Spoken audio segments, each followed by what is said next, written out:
இதனால் சொந்த வாழ்க்கையில் இவர்கள் கொஞ்சம் கூடுதல் கவனம் எடுத்துக்கொள்ள வேண்டும். எப்பொழுதும் யோசித்து கொண்டே இருப்பது, அந்த புத்திசாலித்தனத்தை வைத்து ஏதாவது ஒரு விஷயத்தை சாதிக்க துடிப்பது. ஒரு சினிமா தியேட்டரில் சினிமா பார்த்துக்கிட்டு இருக்கும் பொழுது கூட ஏதாவது யோசித்து கொண்டிருப்பது. அப்போது இவர்களுடைய லைஃப் பார்ட்னராக இருந்தாலும், லவ் பார்ட்னராக இருந்தாலும், இவர் நம்முடன் இருக்கிறார், ஆனால் நம்முடன் இல்லை.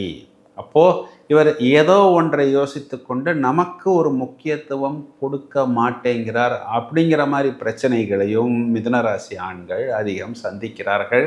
இது ஒரு காற்று ராசி. அந்த காற்று என்ன பண்ணும் அப்படின்னா, ஒரு இடத்தில் வேகமாக பரவும். அதாவது ரொம்ப நாள் இவர்கள் அடக்கி வைக்கப்பட்டிருப்பார்கள். அது வேகமாக பரவும் பொழுது எல்லா விஷயத்தையும் நன்றாக நாம் அனுபவிக்க வேண்டும். அது ஒரு ஃபுட்டாக இருக்கலாம், இல்லை லவ்வாக இருக்கலாம், இல்லைன்னா அது தாம்பத்திய வாழ்க்கையாக இருக்கலாம், அப்படி இல்லைன்னா ஒரு வெளிநாட்டு பயணமாக இருக்கலாம், லக்ஸுரியாக இருக்கலாம்.